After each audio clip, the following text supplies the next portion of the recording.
pembelajaran demonstrasi.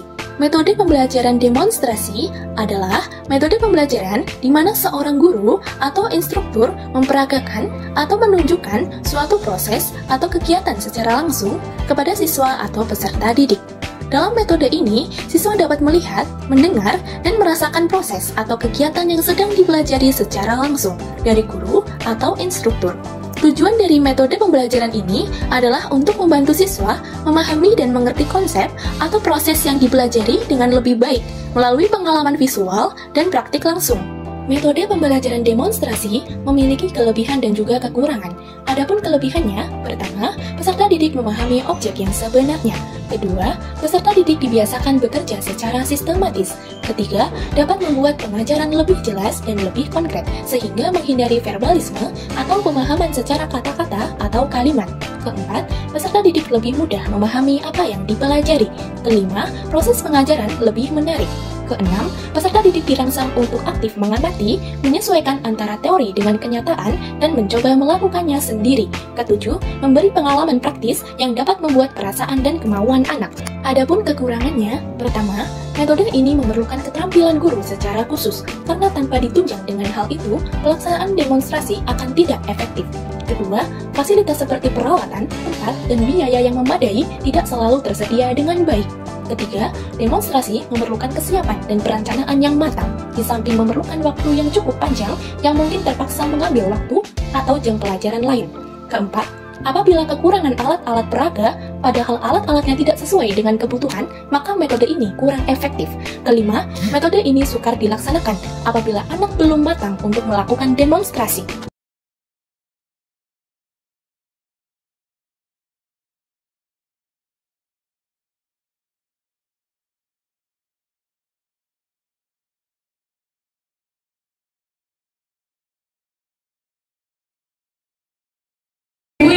Assalamualaikum warahmatullahi wabarakatuh. Waalaikumsalam warahmatullahi wabarakatuh. Baik, sebelum memulai kegiatan pembelajaran pada pagi hari ini, silahkan kepada ketua kelas bisa memimpin doa terlebih dahulu. Baik Bu, baik teman-teman, untuk memulai kegiatan pembelajaran kali ini berdoa mulai. Berdoa tidak dibatasi.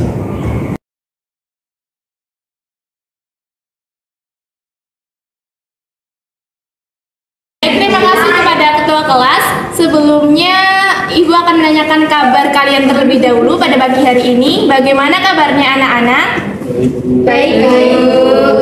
Alhamdulillah semuanya baik ya. Sebelumnya Ibu akan presensi terlebih dahulu. Silahkan anak-anak bisa mengeluarkan handphonenya dan mengisi link presensi yang akan Ibu bagikan di grup WA.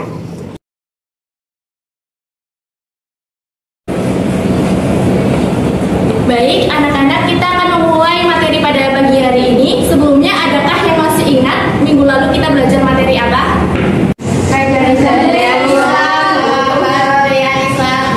Sekali anak-anak, minggu lalu kita belajar mengenai materi interaksi sosial masa kerajaan Islam. Lalu coba kalian amati gambar berikut ini.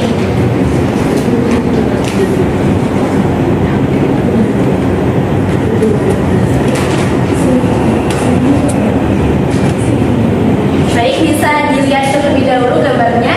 Kira-kira dari kalian apa sih yang bisa dilihat dari gambar tersebut? Pelayaran samudra, Bu. Rempah-rempah. Penjajahan samudra, Bu. Baik, benar sekali tentang pernyataan kalian tadi. Tadi ada yang menjawab tentang rempah-rempah, penjajahan, sama pelayaran samudra.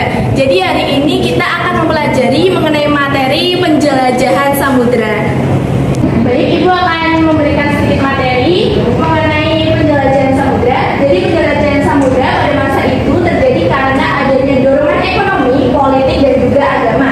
Pada masa itu para pelaut dan juga pedagang Eropa mencari jalur perdagangan baru untuk dapat mengakses bahan rempah-rempah seperti adanya sutra dan juga barang-barang mewah lainnya yang dapat ditemukan di benua Asia dan juga di benua Afrika.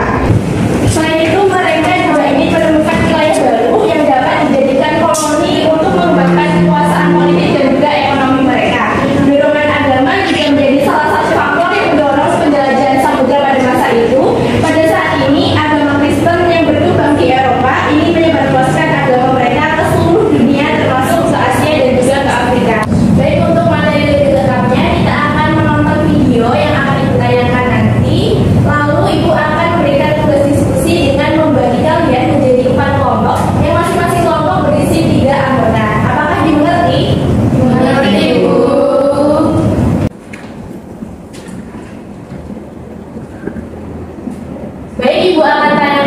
video, nanti kalian perhatikan dengan seksama ya. Baik. Bisa dikatakan Konstantinopel merupakan urat nadi perekonomian Eropa. Wilayah Konstantinopel sangat strategis karena secara geografis dekat dengan benua Asia dan Afrika. Tak heran Konstantinopel sangat maju khususnya dalam bidang perekonomian. Hegemoni bangsa Eropa berubah ketika Kesultanan Ottoman menyerang guys. Di bawah kepemimpinan Sultan Mehmed II, Sultan Muhammad Al-Fatih, Kesultanan Ottoman mampu merebut kota Konstantinopel dari Kekaisaran Bizantium. Nah, disinilah merupakan awal mula guncangan ekonomi bangsa Eropa. Kesultanan Ottoman memblokade akses perdagangan orang-orang Eropa. Akibatnya, akses antara Eropa dengan Asia Afrika terputus. Hal ini tentunya sangat mempengaruhi keadaan ekonomi Eropa ya guys. Orang Eropa mulai kesulitan mencukupi kebutuhan ekonomi mereka. Nah, muncullah inisiatif bangsa Eropa untuk mencari jalur perdagangan baru dan juga menemukan daerah penghasil barang dagang, tentunya agar bisa dibeli dengan lebih murah. Kenapa? Karena kita tidak punya uang. Karena dijadikan kota Konstantinopel ke tangan Turki Ottoman, penjelajahan samudera bangsa Eropa mencari sumber daya dimulai. Untuk melakukan pelayaran samudera, pastinya bangsa Eropa tidak hanya bernekat ya guys. Mereka membekali diri mereka dengan pengetahuan dan teknologi. Pada abad ke-15, bangsa Eropa sedang menikmati alat benua, di mana penemuan baru yang mendukung pelayaran samudera ditemukan. Penemuan yang telah ditemukan diantaranya yaitu pengetahuan navigasi, perkapalan, kompas, teropong, dan pemetaan. Hal tersebut tentunya dapat memudahkan bangsa Eropa dalam melalui samudera untuk mencari daerah baru. Di abad yang sama, bangsa Eropa cukup dihebohkan dengan kisah perjalanan Marco Polo ke dunia timur yang telah dilakukan dari tahun 1271 hingga tahun 1292. Perjalanan tersebut dibuka menjadi sebuah buku berjudul The Travels of Marco Polo atau Il Milione yang pertama kali terbit tahun 1477. Buku ini mengisahkan tentang kekayaan alam dunia timur di Asia. Perjalanan Marco Polo inilah yang menginspirasi bangsa Eropa untuk berlayar ke dunia timur yang dikisahkan sangat kaya raya akan sumber daya alam. Di sini ada yang percaya bumi dan Anda sob. Sama yang tanya gitu. Sampai dulu. Ternyata teori bumi bulat yang membuat bangsa Eropa yakin untuk mengelilingi dunia guys. Sejak abad 6 sebelum Masehi, filosof Yunani yaitu Pythagoras sudah menyatakan bahwa bumi bulat. Kemudian dilanjutkan dengan Aristoteles yang juga sependapat. Namun bangsa Eropa tidak meyakini pendapat tersebut dan meyakini bahwa bumi datar. Pendapat bumi bulat mulai muncul lagi pada abad ke-12 yang banyak dikemukakan oleh ilmuwan pada masa Renaissance. Banyak orang Eropa yang mulai penasaran dengan teori bumi bulat ini. Hal ini membuat bangsa Eropa ingin membuktikannya dengan cara berlayar mengelilingi bumi. Logikanya, jika bumi berbentuk bulat seperti bulan, ketika kita berlayar mengikuti satu arah, maka kita akan kembali ke tempat semula. Tidak hanya kalau bumi berbentuk datar, saat berjalan ke sana, kita bakal jatuh ke ujung dunia. Proyek ambisius keliling dunia dimulai oleh Ferdinand Magellan pada tahun 1519. Sayangnya Magellan sudah tewas saat peperangan melawan penduduk lokal Filipina. Ekspedisi 19 dilanjutkan oleh wakilnya Sebastian Elcano yang berhasil kembali ke Spanyol pada tahun 1522.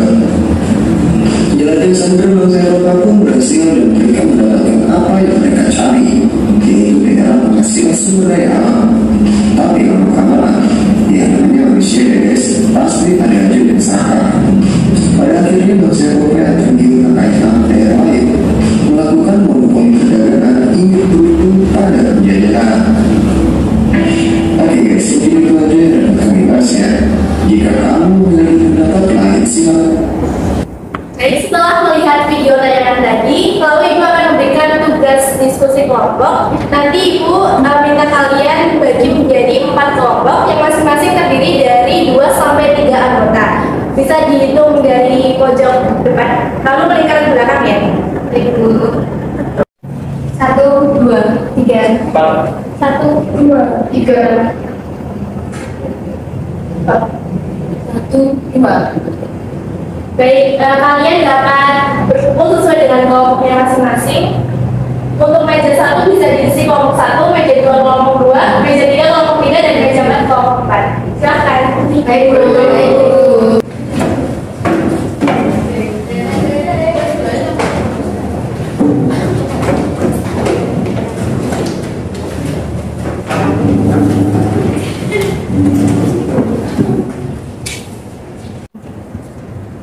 Baik, apakah sudah sesuai dengan kelompok masing-masing? Sudah, Bu.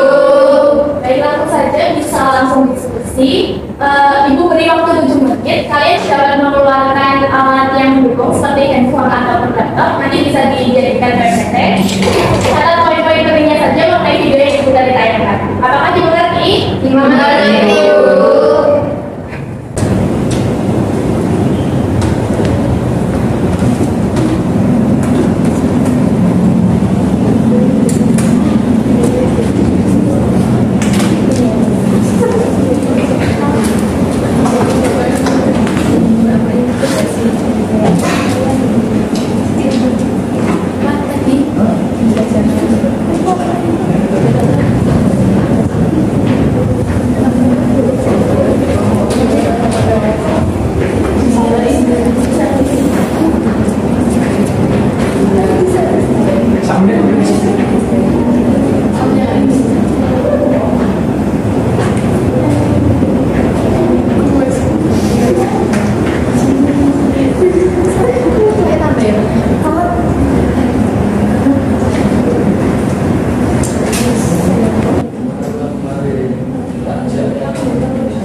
Baik, Ibu rasa cukup untuk diskusinya.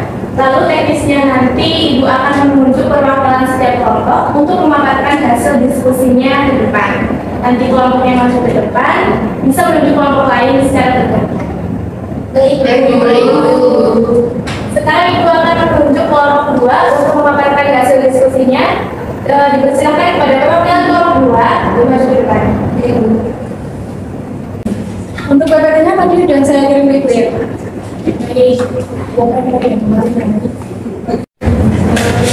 Saya Maulida, perwakilan dari kelompok 2 yang akan menjelaskan tentang pembelajaran samudra oleh bahasa Portugis.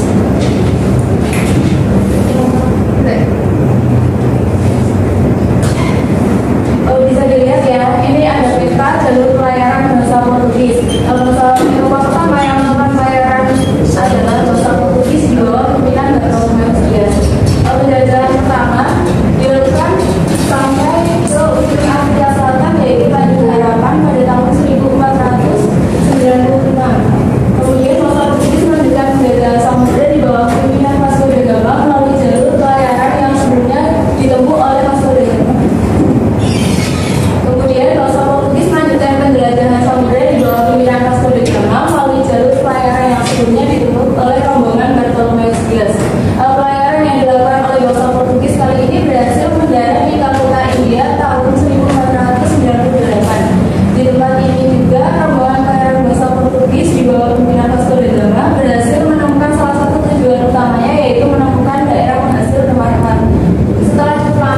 memasuki India, bangsa Portugis melanjutkan jalur pelayaran ke arah timur sehingga sampai di Malaka. Armada Portugis di bawah pimpinan Alfonso de Albuquerque berhasil merebut Malaka tahun 1511 dan pada waktu itu kerajaan Malaka dipimpin oleh Sultan Mahmud Shah. Pelayaran dari Malaka dilanjutkan ke Maluku dipimpin oleh Antonio de Abreu dan Francisco Serrano. Sekian presentasi dari kelompok 2. Baik, bagi yang ingin bertanya, menyanggah atau menambah, bisa langsung angkat tangan dan memperkenalkan diri terlebih dahulu ya. Saya Bu. Baik, silakan Eva. Baik, terima kasih. Sebelumnya perkenalkan, saya Eva Syara, perwakilan dari kelompok 1. Pertanyaan saya yaitu, apakah bangsa Portugis telah menjadi pelopor penjelajahan samudra dengan mencari daerah penghasil rempah-rempah? Pertanyaannya, apakah dampak positif adanya penjelajahan samudra oleh bangsa Portugis bagi bangsa Indonesia? Sekian pertanyaan dari saya, terima kasih. Baik, terima kasih kepada Eva untuk pertanyaannya. Silahkan kepada perwakilan kelompok 2 dapat menjawab pertanyaannya. Baik, terima kasih atas pertanyaan Eva. Saya akan menjawab dampak positif dari adanya penjelajahan samudra oleh bangsa Portugis bagi Indonesia. Yang pertama, tersebarnya agama Katolik di Nusantara. Yang kedua, munculnya jalur pelayaran dunia. Dan yang ketiga, dibangun banyak pelabuhan-pelabuhan sehingga Indonesia menjadi pusat perdagangan di Asia Tenggara, terutama di Malaka. Sekian jawaban dari kelompok 2. Bagaimana Eva sudah membantu? Sudah sangat membantu, terima kasih. Baik, terima kasih kepada Maulida selaku perwakilan dari kelompok 2. Selanjutnya Maulida dapat menunjuk kelompok lain untuk dapat mengambilkan hasil diskusi. Baik, kepada perwakilan kelompok 4 silakan.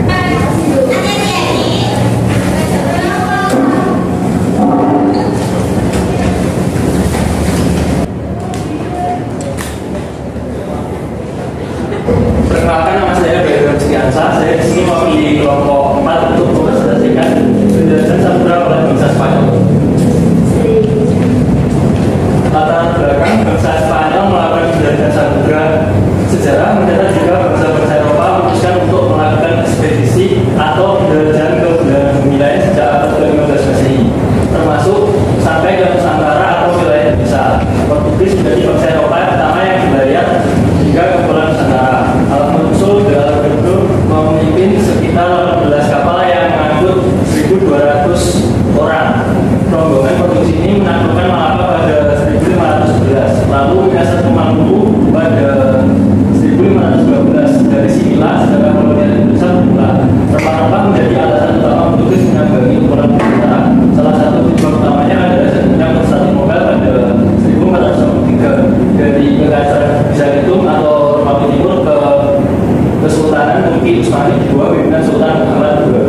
Penaklukan Konstantinopel menjadi salah satu tonggak peristiwa penting yang mengubah sejarah peradaban manusia, yaitu penjelajahan bangsa-bangsa Eropa. Adapun beberapa alasan lain yang melatar belakangi Eropa melakukan penjelajahan samudra dengan kepulauan Nusantara, antara lain perang salib, mencari kepulauan rempah-rempah, perkembangan teknologi dan sains.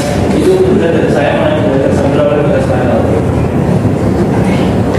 Baik, apakah ada yang ingin bertanya, menambahkan atau menyampaikan?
kasih. Sebelumnya perkenalkan Mas Yana Syahada dari kelompok 1 akan menjelaskan mengenai penjelajahan samudera oleh bangsa Inggris. Jadi kapan terjadinya penjelajahan samudera oleh bangsa Inggris? Itu pertama kali sampai ke India pada tahun 1498 dengan mengikuti rombongan Portugis yang dipimpin oleh Vasco da Gama. Lalu, Inggris kemudian berupaya memperkuat kedudukannya di India dengan membentuk kongsi dagang yang bernama East India Company pada tahun 1600. Kedatangan bangsa Inggris ke Indonesia dirintis oleh Francis Drake dan Thomas Cavendish dengan mengikuti jalur yang melalui Magellan. Pada tahun 1579 itu, Francis Drake berlayar ke Indonesia. Armadanya berhasil membawa rempah-rempah dari Ternate dan kembali ke Inggris melalui Samudra Hindia. Perjalanan berikutnya dilakukan pada tahun 1586 oleh Thomas Cavendish melewati jalur yang sama. Terima kasih. Baik, apakah ada yang ingin bertanya, menambahkan atau menyanggah? Baik, dipersilakan kepada Muhammadiyah. Dan saya ingin menambahkan Bu. Jadi penjelajahan samudera yang disampaikan oleh kelompok 1 tadi, saya sedikit menambahkan, yaitu penjelajahan samudera oleh bangsa Inggris dimulai hingga pada akhir tahun 1600 dan mereka singgah di India. Kemudian mendirikan kongsi dagang yang diberi nama EIC. Dari India mereka melanjutkan pelayaran dan mendarat di Kepulauan Nusantara. Bahkan tahun 1811 Inggris dapat menguasai tanah India. Baik, terima kasih kepada Maulida atas tambahannya. Adakah yang ingin menambahkan, bertanya atau menyanggah? Baik, jika tidak ada, terima kasih kepada Eva yang sudah memaparkan hasil diskusinya. Silakan Eva bisa menunjuk kelompok lain. Kelompok 3. Oh iya, sisanya kelompok 3 ya. Baik, kepada kelompok 3 silakan untuk memaparkan hasil diskusinya.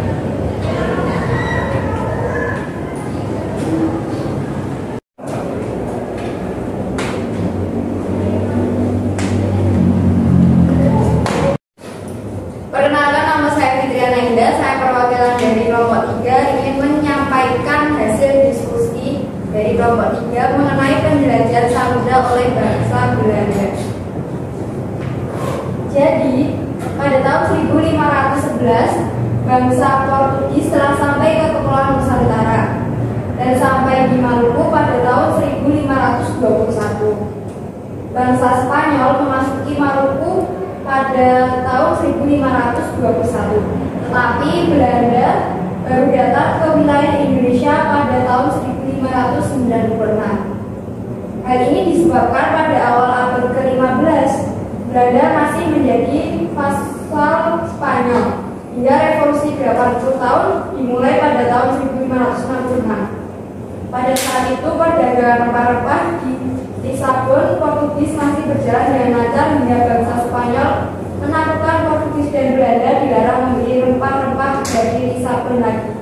Lalu bangsa Belanda melakukan penjelajahan samudera ke wilayah Nusantara. Sekian dari saya. Apakah ada yang ingin bertanya atau menambah?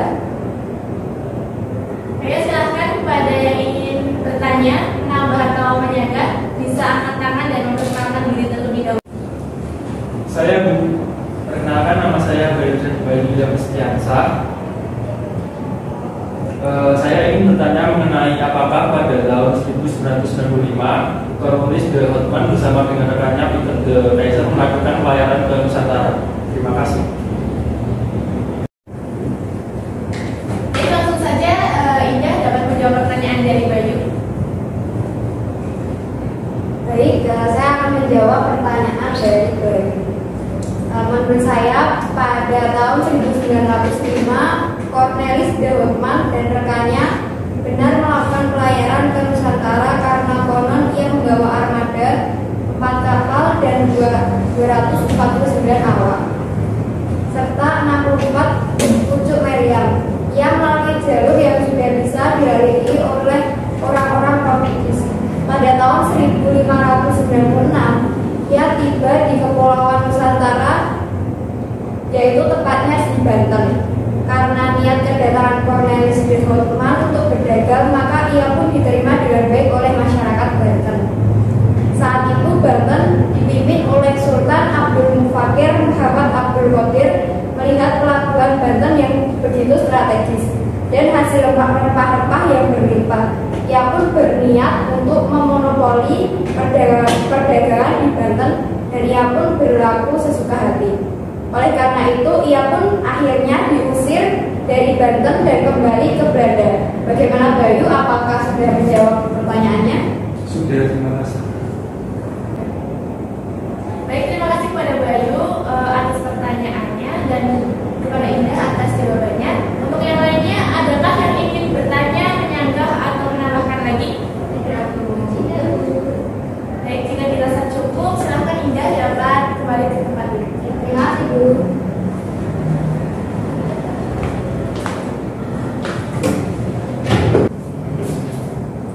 Baik, terima kasih atas antusias dan partisipasinya dalam diskusi tadi. Boleh beri applause dulu atas.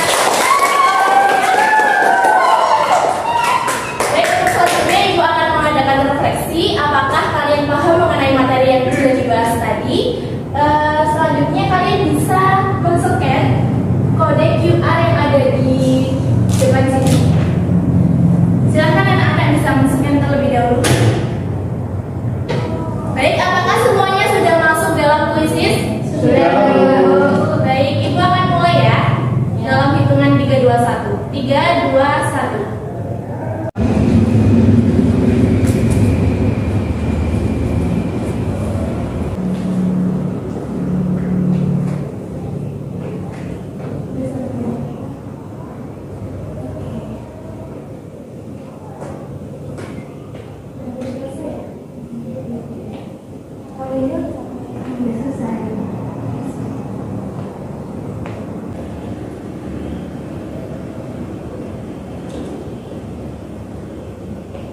Baik, karena waktunya udah melebihi, apakah semuanya sudah selesai? Sudah. Oke, Ibu akan polling ya untuk peringkat pertama didapatkan oleh siapa dan berikutnya. Baik, berdasarkan hasil polling list tadi, Ibu akan bacakan 5 peringkat teratas. Untuk peringkat 5 jatuh pada Eva. Peringkat 4 jatuh pada Bayu. Peringkat 3 jatuh pada Maulinda.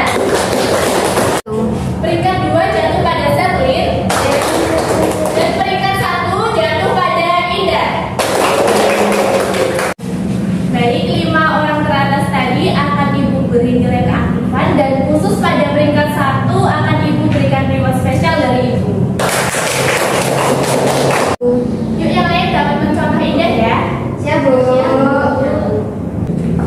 Baik, sebelum menutup KBM pada pagi hari ini, Ibu akan memberikan kesimpulan mengenai materi penjelajahan samudera.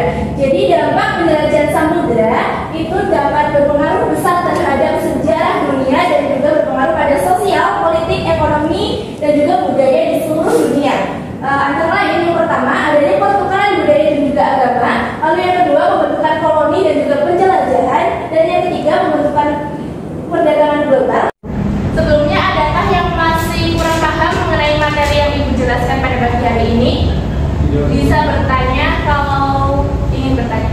Sudah, Bu. Sudah, Bu. Sudah, Bu. Baik, bisa diakhiri ya anak-anak. Untuk pertemuan minggu besok, kalian dapat membaca materi selanjutnya. Baik, Bu. Baik, Bu. Baik, kepada ketua kelas bisa memimpin doa untuk mengakhiri KBM pada pertemuan kali ini. Baik, untuk mengakhiri KBM hari ini, berdoa dan masing-masing dimulai. Berdoa selesai.